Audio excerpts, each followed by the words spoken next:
Hey boys and girls, so I got some info I wanted to put out there for everybody. So I know a lot of drivers were been freaking out over this ELP mandate English proficiency thing. So article came out today, and I just want to give you guys some information. So let's run the intro, and I'll get right back to it.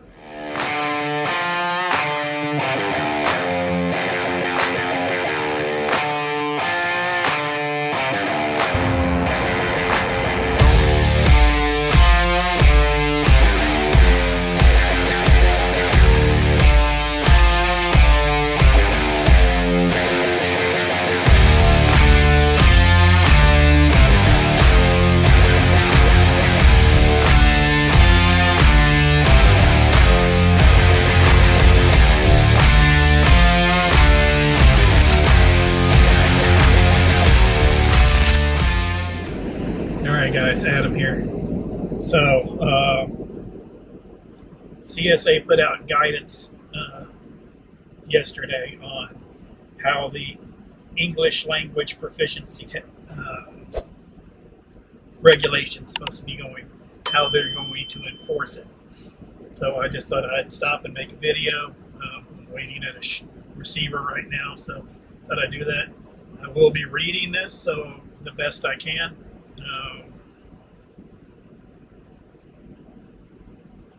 I'll get to it. So there's two criteria to this.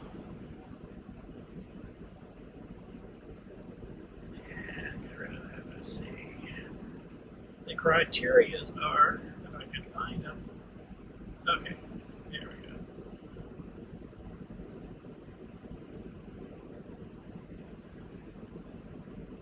All right, the criteria.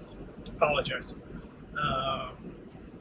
There will be a driver interview and highway traffic sign recognition assessment. Okay, so step one, driver interview, determining a driver's ability to respond successfully to officers' inquiry.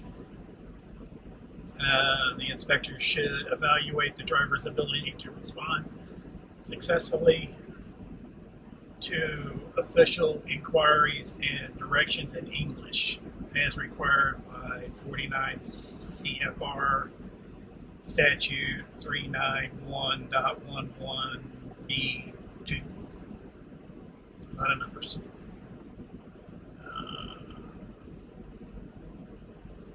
Because of the interview, it's measured. It is a means to establish a driver's ability to respond to official inquiries by speaking English successfully. The inspector should inform the driver that the driver should respond to the inspector in English. Tools to facilitate communication such as interpreters, iSpeak cards, cue cards, smartphone applications, and on-call telephone interpreting services should not be used during the driver's interview, as those tools may mask a driver's inability to communicate in English. If the inspector determines that the driver is unable to respond to the official's inquiry in English successfully, it is the policy of the FNCA that the inspector cites the driver for the violation stated above. There is no need to proceed to step two. If the inspector determines that the driver is unable to respond successfully to officially inquire as outlined in steps 1. So basically, they're going to ask you questions. You're going to be able to respond in English. If you have broken English and you're able to understand, and you'll probably be all right. I know I heard this from a ton of drivers. talking to them on the CB and to the truck stops and everything. You know, a lot of the old school drivers, not the best educated people out there. And that's fine. I didn't graduate high school. So, you know, I understand. Most of these guys have been driving for 60 years, 50 years, 40 years. You know, they never learned how to read and write very well at all. So that's not part of it. It's not here's this, I need you to read it to me. It's not that. You know, they're going to talk to a person and then determine at that point if they can communicate back and forth easily in the English language. So that doesn't mean if an officer pulls somebody over and they happen to be Hispanic and the officer's Hispanic, they cannot speak to the officer in Spanish. They have to speak to him in English. Same with the officer. So, you know, that's part one. So part two is signs and recognition. So step two, highway traffic sign recognition assessment. Determining the driver's ability to understand sufficiently United States highway traffic signs, including changeable signs in the English language.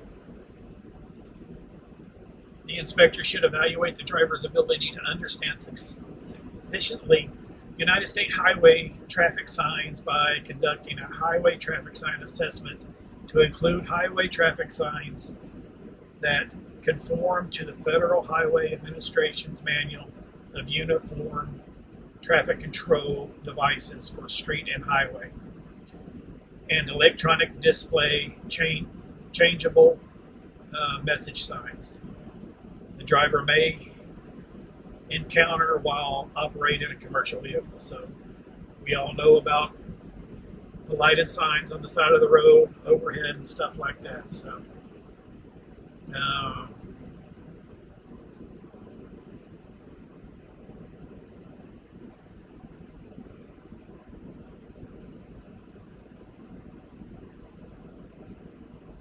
it doesn't really give an example of what that is, but I'm sure they're going to have some kind of cue card with signs on it and something like that. It doesn't exactly say how they will test that. So it does say, you know, in the memo required that the officer document the evidence to support the ELP violation, including driver's response or lack thereof, and place the driver immediately out of service for violations of English language requirements. And when warranted, initiate an action to disqualify the driver from operating commercial motor vehicles in interstate commerce.